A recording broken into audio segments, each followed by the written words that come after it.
Hi guys, this is Charlotte Gallarde, your baby 920, and welcome back for another vlog. So ito guys is pabiyahe na kami papuntang Abra, and grabe guys, ang layo ng biyahe. So ayun, pasakay na kami dyan ng barko. Almost 2 days yung biyahe namin guys. So ayun, mag-enjoy kayo sa video na to.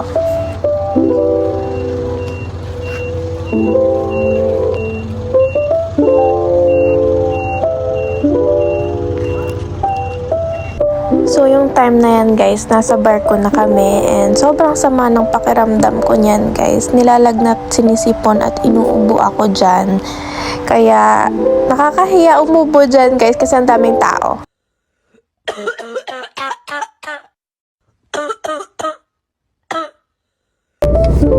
Hi guys, this is Charlotte Gallarde, your baby 920, and welcome back for another vlog. So, for today guys is race day here at La Paz Abra Raceway. And yon, first day ng race ngayon, first heat, and tomorrow is the second heat. So, and medyo kinakabahan and excited ako. So, let's go guys, magbibihis na ako. So, getting ready na ako dyan guys for day 1 race here at La Paz Abra Raceway. Hindi ko alam kung anong mafe-feel ko dyan kasi sobrang sama talaga ng pakiramdam ko. Plus, may sugat pa ako dyan sa paa. The ladies categories right here. I am seeing Grace Ate, Charlotte Gallarde, and Janelle Saulog. We also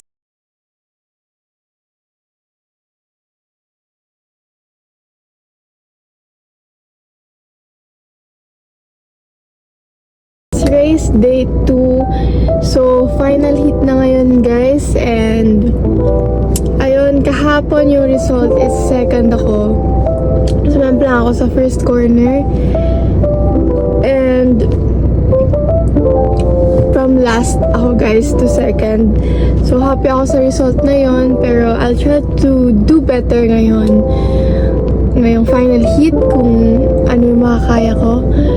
So, ayun na, masama pa rin yung pakiramdam ko guys kasi inuubo, sipon at lagnat pa ako and masakit pa yung sugat ko sa paa. So, ayun, I'm just gonna do my best and enjoy the race. let's start for the ladies open category. Let's look at who's going to take the whole shot, and it seems it's 9-0 Charlotte Gallarde getting the whole shot. Grace Ates on second, Darlene Texon on third. Battle between our two CRF lady riders with Charlotte Gallarde and Grace Ates for the ladies open category in the Solid North Partylist Pro-Am Motocross Championship. 9-0 Charlotte Gallarde and Grace Ates on second position. This is the top 2. So, after race guys, ayan, sobrang sakit ng sugat ko dyan and sobrang sama ng pakiramdam ko dyan. Pero, I finished second place overall. So guys, ito yung final heat ng expert class here at La Paz Abra. So, the whole shot. Yun na yan.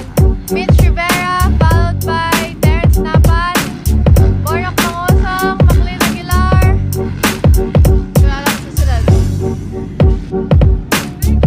Grabe.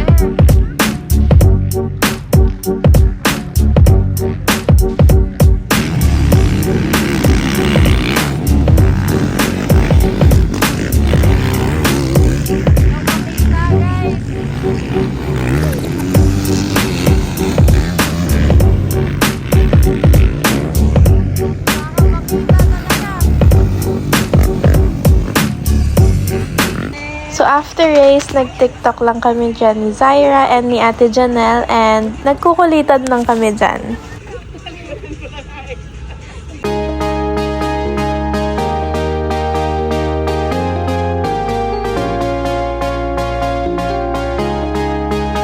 So, thank you so much for watching guys! Sana nag-enjoy kayo sa video na to. Abangan nyo yung next vlog ko.